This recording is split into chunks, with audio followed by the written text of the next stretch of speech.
Que às vezes a gente precisa ter um tempo do casal sem o filho, eu acho super saudável. Eu acho que o longo prazo seria, não sei, atingir a minha liberdade financeira. Eu acho que é o foco dos dois, assim. E a mudança for mais vantajosa, não tem porquê, né, não mudar. Assim, que a pessoa já vem com os dois pés, assim, né? Ela já, então eu volto pro Brasil. Indicaram caipirinha, então a gente tá aqui tomando uma caipirinha brasileiríssima. Olá, tudo bem com vocês? Hoje a gente vai fazer mais um vídeo de respondendo e bebendo. Eu pedi lá na aba comunidade para deixarem algumas perguntas e algumas pessoas indicaram caipirinha, então a gente tá aqui tomando uma caipirinha brasileiríssima. Só que essa daqui é de limão siciliano com manjericão e é uma das minhas caipirinhas favoritas. Muitas pessoas vão dizer que não é caipirinha porque não é feita com cachaça, né? A gente tá fazendo com vodka, porque a cachaça aqui em Portugal é muito cara. Então a gente usa vodka. Mas eu prefiro. Na verdade, caipirinha de cachaça, pra mim, é só caipirinha de limão. Quando usa outras frutas, Camila, já não gosto muito. Aí eu gosto com vodka mesmo. Então, saúde.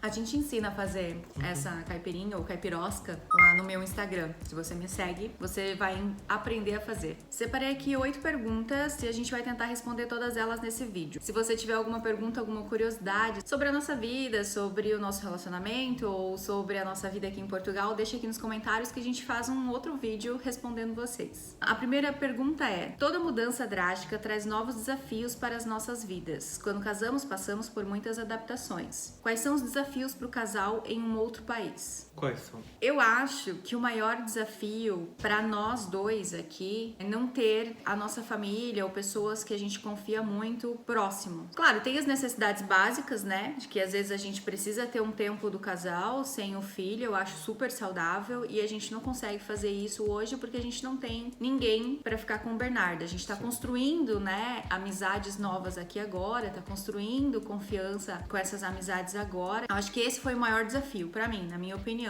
Mas isso tudo é porque a gente veio pra cá só nós três. A gente não conhece ninguém. Enfim, Não conhecia, né? não conhecia, estamos conhecendo agora. Então acho que pra gente foi o maior desafio, assim, vir sozinho e ter que se adaptar a tudo só a gente. Não tem ali uma válvula de escape, por exemplo. Não consegue sair com as tuas amigas, né? Eu vou lá, tenho as minhas amigas no Brasil, saíamos só a gente, ou ele mesmo faz os programas dele, enfim, né? Sai com os amigos, porque eu acho que é super saudável numa relação. A gente não conseguia fazer isso aqui. Até agora, na verdade, não conseguiu, porque todas as vezes que a gente saiu, saímos em casal. Sim. Mas eu acredito que também as coisas melhorando e a gente formando laços de amizade, isso volte a acontecer. Segunda pergunta: vocês pretendem trazer as suas gatinhas para Portugal? É muito difícil o procedimento? Sim para as duas perguntas.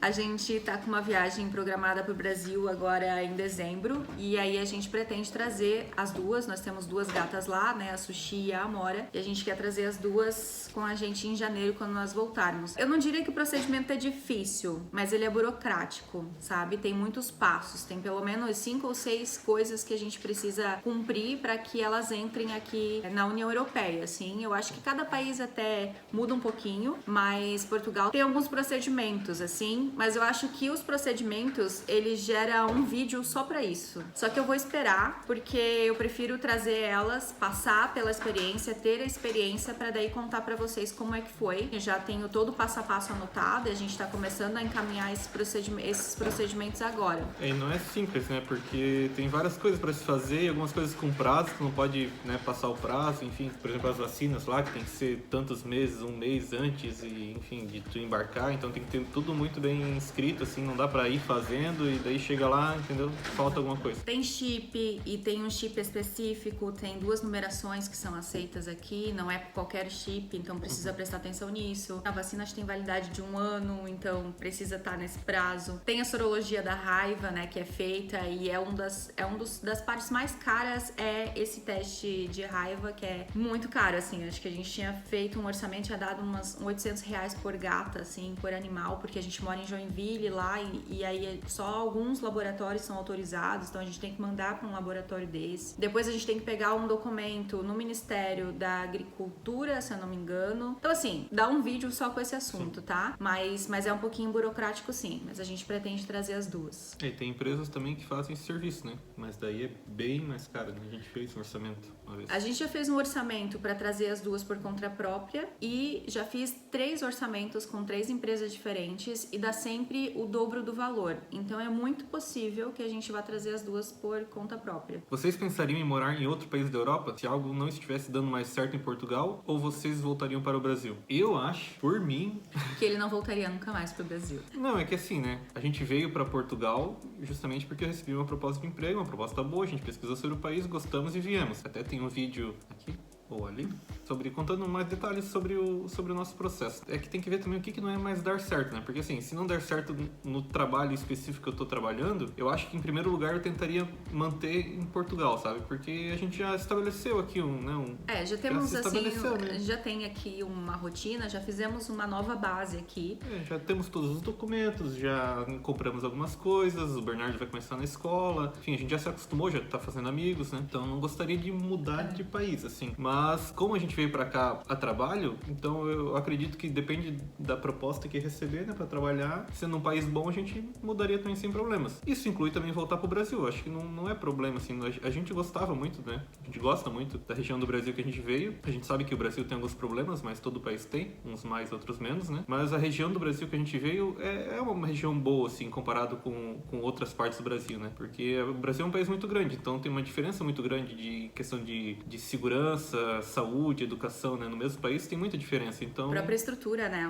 O país inteiro, ele não tem a mesma estrutura. Então eu acho que pra nós, né, morar no Brasil não é um problema, assim. Não sei, depende né, de onde... É porque a nossa família tá toda lá, né? Sim. Então no caso de não dar certo em Portugal, acho que a gente iria pra onde tiver oportunidade. Então. Onde daria certo. Sim. A gente é muito grato por estar aqui, muito, assim. É uma oportunidade que a gente acho que vai agradecer pro resto das nossas vidas. Mas em nenhum momento a gente mirou em Portugal, né? Isso tudo aconteceu pra gente. E como aconteceu aqui, então a gente acredita que pode acontecer de novo para outro lugar. E se a oportunidade for melhor, se tudo for melhor, se a gente colocar na balança e a mudança for mais vantajosa, não tem porquê, né, não mudar. Sim. Então vai ser sempre uma questão de avaliar. Bom, nós viemos pra cá porque o André recebeu uma proposta de trabalho. Só que aqui você já recebeu mais 3 ou 4 vezes, né, propostas de trabalho, assim, já foi chamado para outras entrevistas sem nem procurar. Tem bastante oportunidade. Então eu acho que é difícil ter um motivo aqui, assim, que Portugal inteiro já não dê mais certo, entendeu? Eu acho que é difícil, assim, acontecer. Não imagino um cenário que isso aconteça, né? Mas, de qualquer forma, se for pra não pensar em Portugal, eu acho que a gente tentaria se manter na Europa, eu acho. Eu acho que sim. Acho que nesse sentido, acho que a gente ficaria na Europa, sim. Tentaria algum país próximo, não sei. Quarta pergunta. Vocês tentariam morar, por exemplo, na Alemanha, apesar do clima ser mais frio? Eu acho que sim. A gente nunca foi pra Alemanha, mas temos amigos que moram lá e... Temos 3 casais de amigos, eu conheço, que moram lá. Pelo que a gente acompanha, eles parecem gostar muito. Parece ser um país muito bom. Então a gente provavelmente moraria sim na Alemanha. A questão do frio eu acho que não é um problema, porque particularmente eu gosto do frio. Acho que a gente é um casal que gosta mais assim do verão, assim, do calor, né? A gente é mais verão, mas a gente também, eu acho que a gente se adaptaria super bem a temperaturas muito baixas, ou países que tem neve, por exemplo, o inverno inteiro, enfim. Até porque a gente, né, novamente, a gente veio de uma região do Brasil que já é mais fria, né? Inclusive essa semana, lá na nossa cidade, amanheceu 4 graus, né? Em cidades ao redor ali teve temperaturas negativas, chegou a cair neve também. Então a gente não tá assim, né? Não somos acostumados com frio, não. A gente, pra nós é normal, assim. Claro que na Alemanha vai ser mais frio do que era lá e mais frio do que é aqui em Portugal, né? Quais sonhos vocês querem realizar a curto prazo, a médio e a longo prazo? Essa pergunta é complexa, eu acho. Na verdade, eu acho que tem que definir o que é curto, médio e longo, né? Eu entendo como curto prazo, não sei, talvez no próximos 1 ano, 2, no máximo 3 anos, assim. E eu acho que, por enquanto, nossos esforços pra curto prazo tá a nossa viagem pro Brasil, que é pra ser bem curto mesmo, né? A gente tá planejando ir pra lá no final do ano, então eu acho que qualquer coisa, assim, né, de planejamento pra curto prazo, está essa viagem, né? Porque o foco tá a viagem pro Brasil agora. Talvez pra médio, curto, médio já, não sei, eu acho que talvez seja a nossa casa, assim, que a gente gostaria de comprar uma casa, né? Gostaríamos. De preferência uma casa, mas talvez um apartamento, enfim. É porque aqui o aluguel acaba sendo mais caro do que tu financiar, então mesmo, enfim, financiando uma casa é melhor do que tu alugar, né? Então eu acho que é uma coisa que a gente também já tá se planejando. Daí eu considero médio prazo, porque não é uma coisa que tu, né, às vezes pode ser um pouco mais rápido, às vezes um pouco mais longo, mas exige bastante planejamento. Exige um planejamento, né? Financeiro, Sim. principalmente. E longo prazo, longo é mais difícil, né? Porque eu acho que é acima de 10 anos. Eu acho que o longo prazo seria, não sei, atingir a minha liberdade financeira. Eu acho talvez. que é o foco dos dois, assim. Apesar de que a gente ainda tem muita coisa pra melhorar, né? Meu Deus Nesse do céu. sentido. Muito. Muita coisa pra melhorar. A gente tá muito longe, assim, de ter um padrão de gastos financeiros adequado pra aquilo que a gente sonha a longo prazo. Beber um pouquinho. Mas eu acho que a gente já tá num caminho de começar a entender como isso tudo funciona, de entender como o dinheiro funciona, que ele nos serve e não a gente serve a ele, né? A gente tá na fase de mudar a mentalidade, né? E eu acho que quando a gente começa a mudar a mentalidade, a gente começa a colocar em práticas pequenas ações. A longo prazo, eu acho que pra nós, a gente concorda, assim, é a nossa liberdade financeira. E com essa liberdade financeira, claro, né? Aí vem um monte de coisas embaixo desse guarda-chuva, assim, sabe? A gente entende que com liberdade financeira a gente consegue realizar tudo aquilo que a gente gostaria de fazer nas nossas vidas. Cite 5 mudanças boas que ir morar em Portugal agregou a vocês. Eu acho que me trouxe muito mais maturidade. Eu acho que muito mais também por estar exposta, por ter um pouco mais de exposição nas redes sociais. Eu tive muitas situações desafiadoras porque eu estava num nível muito confortável no Brasil, né? Imagina vocês que eu nasci, cresci, vivi até os meus 32 anos no mesmo lugar. Pra mim foi muito desconfortável essa mudança. Então, eu acho que me gerou muito maturidade. Eu acho que a segunda, proporcionar pro Bernardo também, já desde muito cedo, uma experiência de morar no exterior, de ter contato com outra cultura, de poder ter a oportunidade de aprender desde muito cedo outras línguas. É que é difícil, assim, o que agregou, né, vocês, porque o fato da mudança, além da maturidade, teve experiência justamente de conhecer outra cultura, conhecer outro país, coisas que provavelmente lá a gente não faria ou demoraria muito para fazer, né, a possibilidade de tu viajar muito mais fácil, conhecer novas pessoas também, que sempre é bom. Enfim. Sim, a gente conheceu pessoas maravilhosas aqui já. Eu acho que crescimento pessoal é um dos pontos mais fortes, assim, de mudança. Tu precisa ser realmente muito forte, assim, ou aprender a ser forte ali no No caminho. Porque a gente vê constantemente, assim, no próprio YouTube, né? Brasileiros ou até de outros países que acabam voltando pro Brasil porque não dão conta, né? Porque realmente é inexplicável, assim. Eu não acreditava muito ainda quando a gente estava no Brasil, mas realmente ir para outro país totalmente sozinho, assim, pesa bastante. Mas ao mesmo tempo, né, tem todas essas vantagens, claro. A gente conhece outra cultura, a gente aprendeu muito. Na questão do trabalho também, por exemplo, tu aprende como funcionam outras empresas em outros lugares, porque é sempre um pouco diferente, é parte do cultural da empresa, né? A empresa que eu trabalho, ela é aqui de Portugal mesmo, a sede é aqui, só que ela tem funcionários no mundo todo, então é muito bom, assim, tu entendeu? Tu tem contato com pessoas da Índia, Japão, Coreia, Estados Unidos, às vezes do próprio Brasil também. Não que isso seja algo específico de Portugal, né? Porque no próprio Brasil tu vai ter empresas também multinacionais, enfim, que tenha esse perfil, mas trazendo pra nossa realidade, né? Foi algo que agregou bastante, assim. Eu também, né? Apesar de que foi igual a Camila, que morou sempre no mesmo lugar a vida toda. O André já teve outras experiências, não fora, né? Não no exterior. Mas em outra cidade, mas também era muito próximo, assim. E a gente vivia muito na nossa realidade ali, é um negócio muito louco, assim, né? Pra nós, uma pessoa, enfim, em São Paulo já eram pessoas muito diferentes, no Nordeste pessoas mais diferentes ainda, Nordeste do Brasil, Norte e Nordeste. E aqui, é muito maior, assim, a gente, enfim, não sei como explicar isso, sabe? É a história de sempre. O Brasil já é um país muito grande. Às vezes a gente não precisa nem viajar pra conhecer outras culturas. Porque se tu é do Sul e tu vai pro Centro-Oeste, já muda totalmente. Os costumes são diferentes, o modo de falar é diferente, tem sei lá quantos sotaques no Brasil. Outros países também, né? Enfim, mas estamos falando de onde a gente veio. E já é muito legal. Então, essa experiência de você estar em outro país, sozinho, você precisa fazer amizades, você precisa estar aberto, é super enriquecedor. E isso transforma a gente, assim, de uma maneira muito positiva, eu acho. Sim. E é incrível que a gente acompanha aqui nos comentários, por exemplo, muita gente elogia muito Portugal quando a gente mostra as coisas de Portugal e muita gente fala mal do Brasil. Eu acho que vir pra fora a gente acaba, pelo menos a gente acaba valorizando muito o Brasil em si, assim. A gente tem os nossos costumes nas nossas veias. europeias, né? E pra gente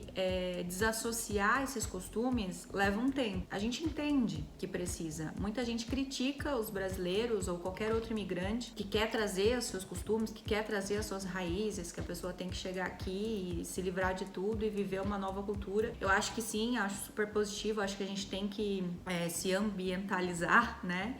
E adquirir os novos hábitos, novas culturas, mas ao mesmo tempo, não é assim tão fácil. Imagina que você viveu 30 anos aqui em Portugal e de repente você recebe uma proposta, enfim, na sua vida e você aceita e vai morar em outro país. Você vai chegar lá em um ano, você vai estar totalmente desassociado da sua cultura de Portugal? Eu acho muito difícil. Então, quando a gente tá na posição contrária, é muito fácil a gente apontar o dedo e julgar. Mas quando a gente passa pela situação, tudo fica muito mais claro, a gente entende melhor o porquê da atitude de cada um. Então, a gente sente falta de algumas coisas lá do Brasil, assim, bem cultural mesmo, mas que a gente não dava o mínimo valor enquanto a gente estava lá, porque aquilo fazia parte da nossa rotina. A gente não vai trazer pra cá porque é sempre muito difícil de falar sobre isso, porque tem muita gente que não entende, que julga falando que você não pode, entendeu? Que você mudou de país, você tem que esquecer o seu país. Eu discordo disso. Acho uma visão totalmente egoísta, assim. Faz parte da minha vida, faz parte da minha cultura, e eu não quero apagar a minha vida, porque eu fui muito feliz nela pra apagar ela. Como a gente tá falando, tem coisas que você não dava valor enquanto morava lá, porque fazia parte do teu dia a dia, e aí quando você fica muito longe daquilo, você começa a dar valor pra algumas coisas. E às vezes eu fico até chateada com alguns julgamentos e com alguns xingamentos em relação aos brasileiros por parte de pessoas que nunca estiveram lá e que nunca viveram, sabe? De verdade, a realidade. A gente sabe que tá longe da perfeição, tá longe de ser um país exemplo, assim, em muitos sentidos. É uma realidade triste, política e economicamente, mas ao mesmo tempo, não é todo mundo que mora lá que tem culpa. Não é todo mundo que mora lá que pediu pra viver a realidade que vive. Quando você xinga um brasileiro de favelado, por exemplo, favelado não é um xingamento. Aprendam isso, por favor. Favelado não é um xingamento. É uma situação de vida. E muitas das pessoas que vivem na favela, elas não tiveram outra oportunidade. Mas não porque elas não queriam ou porque não fizeram por merecer. Muita gente lá merece muito, né? Ser mais próspero, ter mais oportunidades. Mas não consegue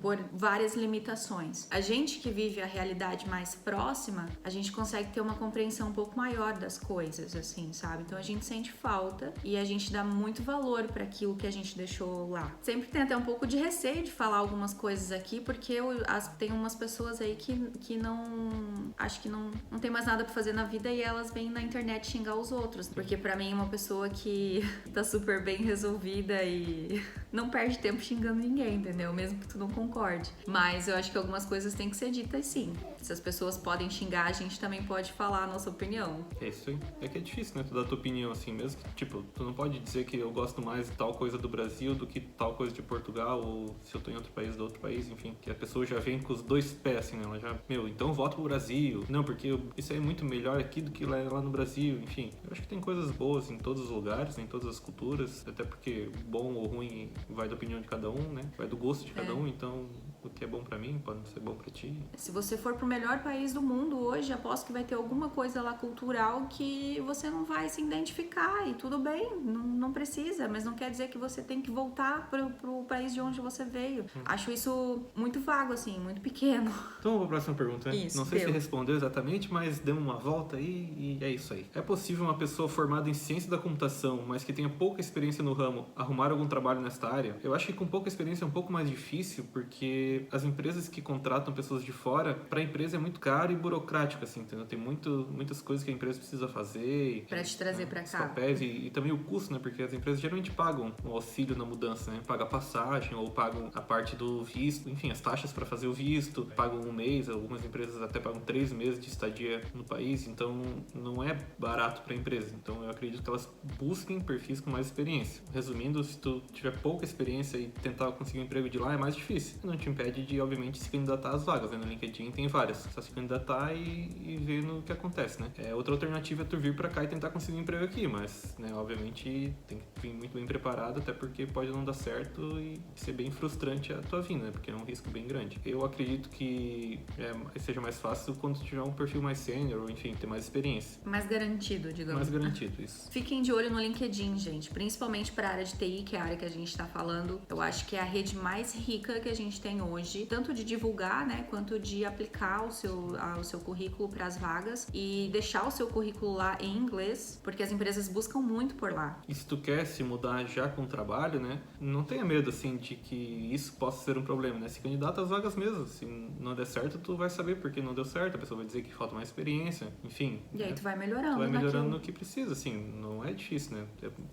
É possível que tu encontre uma empresa que seja disposta a trazer uma pessoa com menos experiência, porque pode ter um perfil interessante para a empresa. Então vai de casa a casa, assim, realmente tentar e aprender, e, enfim. A última pergunta. Fala em que pé está o vosso processo de documentação ou como foi o processo. Qual é o vosso próximo destino internacional sem ser o Brasil? Nossa documentação já tá toda ok. Eu acho que a gente nunca fez um vídeo falando sobre o processo de documentação. Mas é porque tem tanta gente que fala sobre isso, eu acho que não é uma novidade, assim, pra todo mundo, né? Pode falar como foi o teu início ali? É porque o único problema, entre aspas, foi a demora, né? Porque realmente pandemia, né? Fechou tudo e demorou muito mais do que o esperado. Então realmente foi bem demorado conseguir os documentos. Mas o processo está totalmente concluído. Pra não dizer assim que tem todos os documentos já, falta a tua carteira de motorista, né? Tua carta de condução. Falta, mas é uma coisa minha, nossa, né? Que eu ainda não fiz. Que não depende pra tu morar, mas todo o resto a gente já tem o NIF, que seria o CPF, já tem o número da Previdência Social, né? O NIS, o TENT, eu já tenho a carta de condução. O título de residência, enfim, Já tem tá tudo, todo assim, concluído, assim, o processo. Só demorou realmente,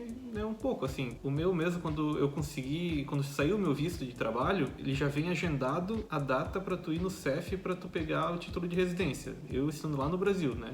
Ele já agenda automaticamente. E foi muitos meses, assim. Inclusive ele foi adiado porque realmente os processos, tinha muitos processos no CEF, por causa da pandemia, realmente atrasou bastante. E daí depois que eu consegui o meu, daí precisava conseguir pra Camila e pro Bernardo, foi mais uns 2 meses ligando, enfim, até conseguir agendar. O teu foi agendado pra julho, nós chegamos em março, o do André tava agendado pra julho, e aí depois eu consegui agendar o meu e do Bernardo só pra novembro. Então em dezembro a gente já tinha o título de residência, os 3. Esse foi o resumo de 2020, assim. Porque depois que passa pelo CEF, veio rápido, né? Veio acho que em 15 dias, assim, pra chegar o título. Os meus documentos ainda foi, além do título de residência, eu consegui NIF e o NIS, essas coisas foi mais rápido por causa da empresa. A própria empresa, né, ela precisa que tu tenha esses documentos, então ela mesma faz pra ti. E o da Camila, depois que chegou o título de residência, eu mesmo mandei um e-mail, tu manda um e-mail e só espera chegar, né? Não tem muito mistério, assim. Quando eu comecei a trabalhar também foi feito o NIS, mas quem fez foi a parte da contabilidade, enfim, da empresa, sabe? Então eu nem sei dizer como eles fizeram. A gente fez o do Bernardo, né, pra fazer o cadastro dele no Jardim, a matrícula, a gente teve que tirar o NIS dele, que é o da Segurança Social, né? O número da Segurança Social.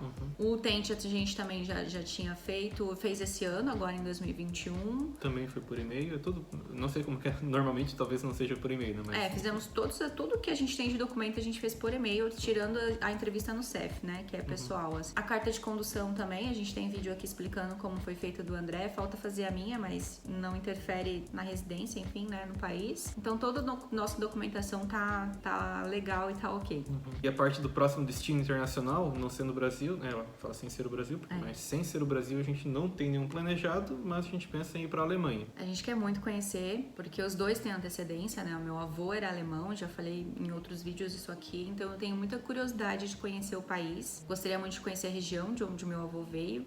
Tenho primos que já foram pra lá, então tem bastante história aí na família pra ver e pra entender também algumas coisas. Então a gente gostaria muito de ir pra Alemanha, porque a gente vem de uma cultura muito alemã no sul do país, lá em Joinville, Blumenau, ali na região, tem uma região de Santa Catarina que foi colonizada por alemães, então a gente tem essa descendência muito presente na nossa cultura lá. Então a gente gostaria muito de conhecer o país de fato, assim, né? Porque a gente tem muitas referências alemãs. Se vocês quiserem pesquisar, pesquisem por Blumenau e por Pomerode, que são duas cidades em Santa Catarina que são extremamente alemãs, assim. Sim. Muito, mas muito mesmo. Desde a construção civil, do estilo das casas, até mesmo a comida, cultura, muita coisa assim. Oktoberfest. A Oktoberfest é a segunda maior do mundo, né? Acontece em Blumenau. Então a gente tem muita referência alemã, por isso que a gente gostaria muito de conhecer o país. Mas por enquanto nada certo, né? Porque como a gente comentou anteriormente, nosso foco agora tá em rever a família, né?